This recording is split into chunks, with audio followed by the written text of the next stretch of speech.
Entenda um pouco mais sobre o processo de emagrecimento e as melhores estratégias para você alcançar esse resultado. Antes de você ter acesso a esse conteúdo exclusivo, não deixe de se inscrever no nosso canal e ativar o sininho para você receber todas as notificações dos vídeos que estamos postando sobre treinamento de força e tudo que está relacionado à educação física.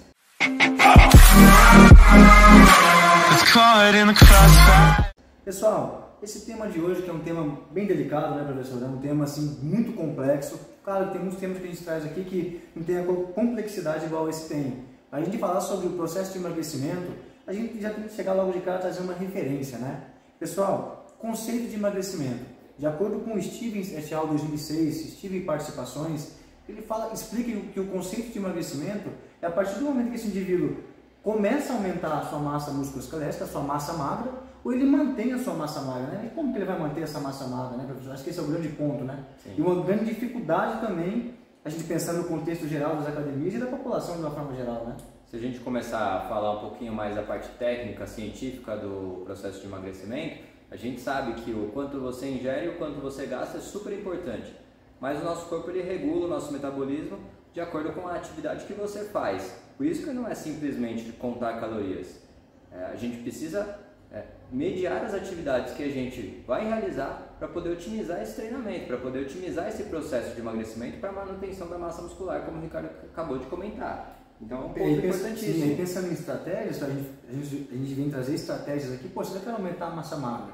A gente defende muito aqui, dentro desse contexto, não tem como não ser o treinamento de força se você for pensar aí nesse aumento da massa magra. Claro que outras atividades vão aumentar aí, vai alterar um pouquinho, mas a gente sabe ali que o pioneiro para aumentar a massa magra vai ser a prática do treinamento de força. Pessoal, existe uma escala ali, uma classificação, a gente pensar em obesidade, processo de emagrecimento. Esse cliente vem até a gente, professor, como que a gente vai identificar qual estágio na qual esse indivíduo se encontra? Poxa, ele está apenas com sobrepeso? Ele está com um excesso de gordura? Ou ele está com um sobrepeso assim exorbitante, com percentual de gordura muito elevado? E isso a gente avaliando, né? Claro que através de uma avaliação, a gente sabe que esse percentual de gordura muito elevado, esse excesso de peso, ele vai trazer aí uma série de complicações que a gente costuma sempre falar aqui, né, professor? N doenças, né, que são causadas, são geradas pelo processo de obesidade, como doenças cardíacas, diabetes e etc. A gente pode citar várias aqui. E hoje em dia a obesidade já é considerada a própria doença, né? Porque ela gera uma série de outras complicações fisiológicas do nosso corpo. A síndrome metabólica. A síndrome metabólica, de modo geral. Então a gente precisa tomar conta dos nossos clientes, dos nossos pacientes e cobrar em relação a isso, a esse processo de emagrecimento. Porque a gente sabe que a parte nutricional é super importante e o treinamento que a gente vai prescrever é de extrema importância. Então se a gente fizer uma conta, existe um cálculozinho rápido que foi feito em estudos, que é o quê? Se você tem um excesso de calorias de apenas 100 quilocalorias por dia, ao final de um ano você vai ter um aumento de 4,7 quilos de gordura corporal. Ou seja, é pouco se a gente for pensar por mês, mas a longo prazo esse valor vai se tornando muito alto. Então a gente precisa sempre estar atento em relação a isso, até porque pode gerar uma série de complicações, né?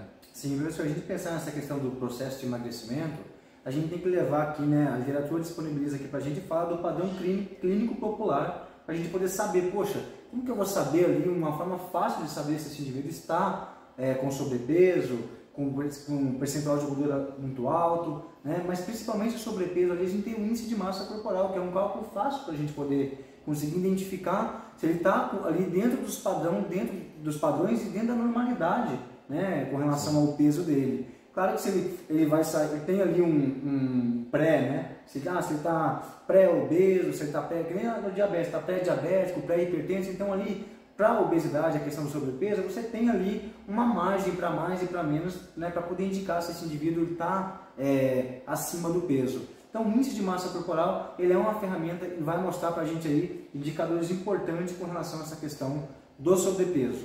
Claro que é em cima disso que você falou, Ricardo, às vezes a pessoa pensa assim, putz, mas aquele cara tem muita massa muscular. Quando ela fizer o cálculo do IMC, o IMC dela pode ser que dê sobrepeso ou até mesmo obeso.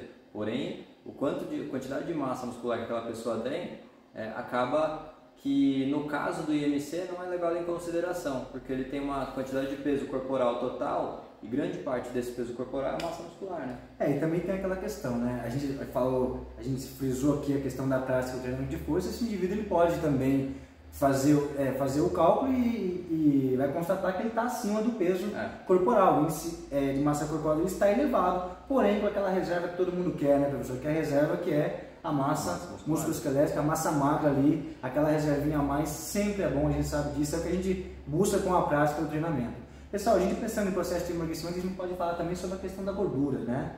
A gente já vem falando aqui, vou reforçar sobre duas situações: a gordura essencial e a gordura excessiva. A gordura essencial é aquela gordura para poder manter o bom funcionamento do organismo. Poxa, professor, mas eu preciso de gordura? Claro que precisa de gordura. A gente precisa do carboidrato, da proteína e da gordura para poder fazer com que mantenha as funções vitais e o bom funcionamento do organismo. Mas também tem a gordura em excesso. Essa gordura em excesso está completamente relacionada com essa questão do aumento do sobrepeso, né, professor? Porque cai em cima disso que você falou, essa questão desse cálculo aí, né, não está nada muito complexo aqui, mas só para ter uma noção aqui de ingesto calórico, né? O GAD também, a gente falar sobre o GAD também é muito importante, mas saber dividir isso, galera, né, professor? Essa questão da gordura para sobreviver e a gordura em excesso, que é a gordura que vai prejudicar e trazer sérias consequências à saúde desse indivíduo. E muitas vezes a pessoa começa a treinar e ela fala: putz, professor, mas eu não perdi peso. O que aconteceu?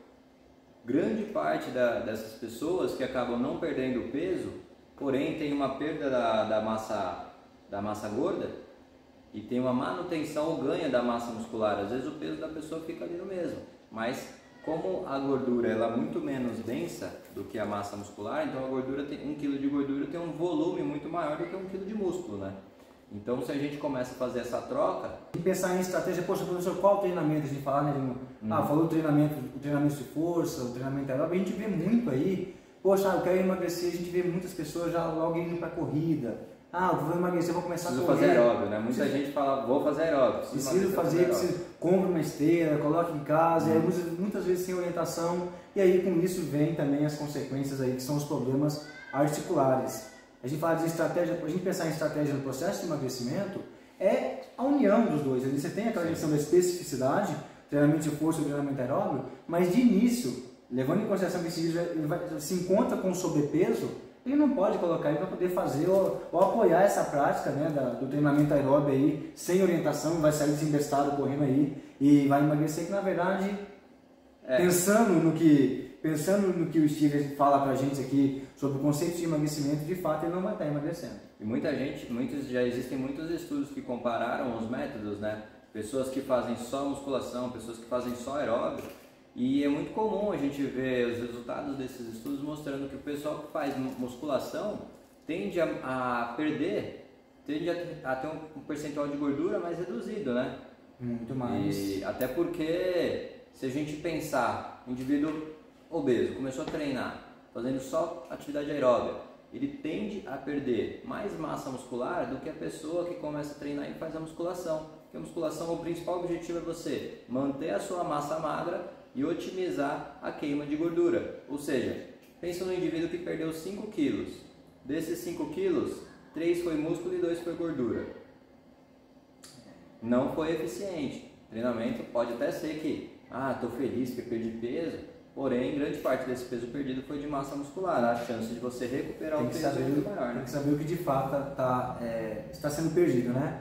E para a gente poder finalizar, eu acho que é muito importante também a gente falar com essa questão da prática do treinamento aeróbio e o treinamento de força, nesse processo de emagrecimento, a gente fala também no aumento da taxa metabólica basal, né? Sim. Que vai favorecer ele tanto durante o treino, mas principalmente logo após o treino, a gente pensar no efeito EPOC também aí, principalmente para o treinamento aeróbio, mas treinamento de força também a gente vai ter esse efeito, que é o quanto que o organismo desse indivíduo vai utilizar ali, vai buscar energia para ele de volta após a prática do treinamento. Então você tem um aumento da taxa metabólica basal, que automaticamente vai aumentar esse consumo aí após o treinamento.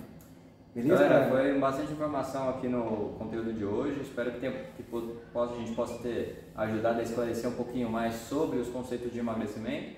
E apliquem isso que a gente falou aqui hoje, pratiquem a musculação, organize a sua dieta, procure um nutricionista para organizar a rotina de alimentação sua ou do seu aluno, né, se você for profissional de educação física ou até mesmo nutricionista. Organize a alimentação do seu aluno, faça com que ele entre sim no déficit calórico, praticando a musculação para ter essa manutenção da massa muscular e, consequentemente, ter uma perda mais significativa da gordura corporal. Valeu, isso aí, galera. Não podemos deixar de falar, só reforçando, primeira parte desse vídeo tem a segunda e terceira parte sobre emagrecimento. Valeu, pessoal. Abraço. Tchau, tchau.